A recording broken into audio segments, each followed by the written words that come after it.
Afinal, o que é cultura? Cultura é tudo aquilo que é cultivado pelo ser humano através da leitura, de hábitos religiosos, moral, arte, vestimento, entre outros. O ser humano é o único ser possuidor de cultura, pois essa é passada de geração em geração, não através de transmissão genética, mas o processo permanente do aprendizado de cultura é chamado endoculturação. Ele começa com o nascimento e se completa apenas na morte. John Locke dizia que quando o ser humano nasce, sua mente é como uma caixa vazia. E através da endoculturação, a mente vai se completando com ideias de sua cultura. Temos alguns conceitos quando estudamos a cultura. Um deles é o etnocentrismo. Etno é relacionado a grupo, povo, etnia, e centrismo a centro, ou seja, etnocentrismo é quando um grupo tem contato com uma cultura diferente e acha que a sua é o centro, por isso superior às demais. A pessoa julga por padrões de sua cultura, muitas vezes por desconhecimento, sendo intolerante e por vezes desrespeitoso. Temos um exemplo de etnocentrismo quando os portugueses chegaram ao Brasil e acabaram com a cultura indígena, em prol de riquezas, convencidos de sua superioridade. Outro conceito é o relativismo cultural, que defende que as culturas são relativas e busca compreendê-las. Esta visão não julga e acredita que a cultura só faz sentido para quem faz parte da mesma. Todas são válidas, não existem melhores e piores, nem certo e errado. Existem semelhanças e diferenças entre culturas. O relativismo cultural analisa e tenta entender o porquê das ações de cada cultura. Etnocentrismo e relativismo cultural são duas formas de abordar as diferenças. Há muito tempo, acreditava-se que a cultura dependia de alguns fatores, como o determinismo geográfico e o determinismo biológico. O determinismo geográfico acredita que as diversidades culturais decorrem com as diferenças do ambiente físico. Essa teoria foi derrubada, pois a diversidade cultural no mesmo ambiente natural chamou-se de multiculturalismo. O determinismo biológico fala que o ser humano tem comportamentos específicos desde seu nascimento. Comportamentos esses que nascem junto ao indivíduo. Mas a cultura é um conjunto de manifestações humanas que contatam com a natureza, independente de sua genética. Outros conceitos relacionados à cultura são cultura de massa, que é aquilo aderido pela maioria, por vezes o que a mídia reproduz. Temos alguns exemplos quando relembramos a literatura de cordel e as feirinhas.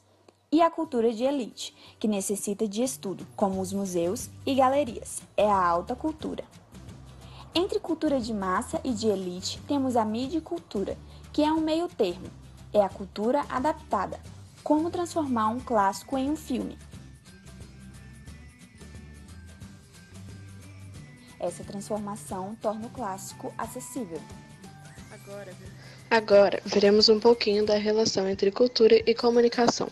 Comunicação é o ato de compartilhar, tornar comum, e a forma de comunicação faz parte da cultura de um povo. Ela é cultura e também a transmite. Temos também um conceito chamado hibridismo cultural, que é a troca de culturas. A comunicação também possibilita essa troca de vivências. Viver numa cultura diferente também é considerado hibridismo cultural. Vamos citar algumas manifestações culturais e suas semelhanças e diferenças em relação à cultura brasileira.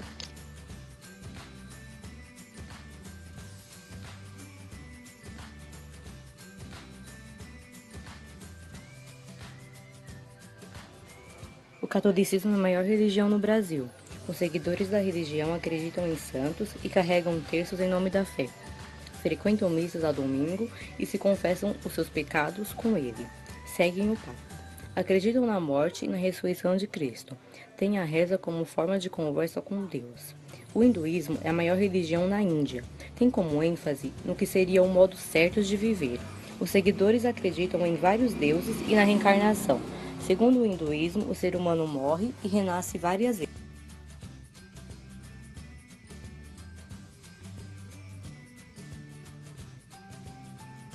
Agora veremos a moda em relação ao Brasil e ao Japão. É comum e precipitado reduzir a moda brasileira ao tropicalismo, à sensualidade e às cores exageradas. Porém, ela é muito criativa. Os povos formadores da cultura brasileira foram muito diversificados. No Brasil, podemos encontrar diferentes estilos oriundos de ricas referências culturais, como elementos norte-americanos, africanos e europeus. Os japoneses se diferenciam no modo de se vestir. Eles têm características divertidas em suas roupas e têm uma liberdade muito grande para criar. Eles usam roupas coloridas, como blusas de jogos, comidas e etc. Mas assim como no Brasil, não podemos generalizá-los.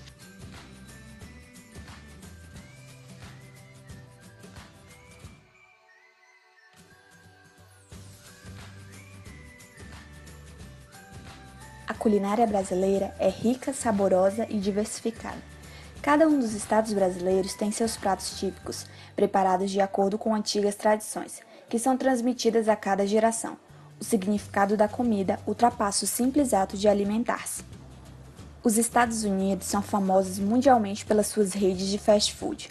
Os norte-americanos almoçam muitas vezes em fast foods, justamente por causa do pouco tempo disponível dos trabalhadores para almoço, bem por causa dos baixos preços dos produtos oferecidos.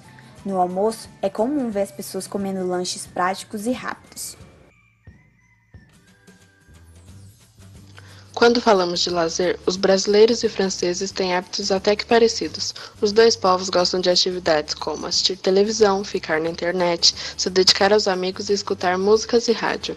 Quando o lazer é fora de casa, os dois gostam de ir a pontos turísticos. Os brasileiros gostam de praia e os franceses gostam de visitar monumentos históricos. Ambos grupos visitam museus, exposições, entre outros.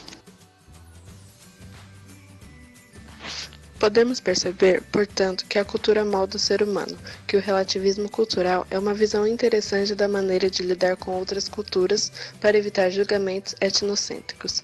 A cultura é como uma lente por onde o homem vê o mundo. Observamos que somos naturalmente submetidos ao processo de endoculturação. A cultura pode mudar ao longo do tempo. Ela é transmitida por gerações e vimos como é fundamental compreender as diferenças culturais e a forma como a mesma é dinâmica.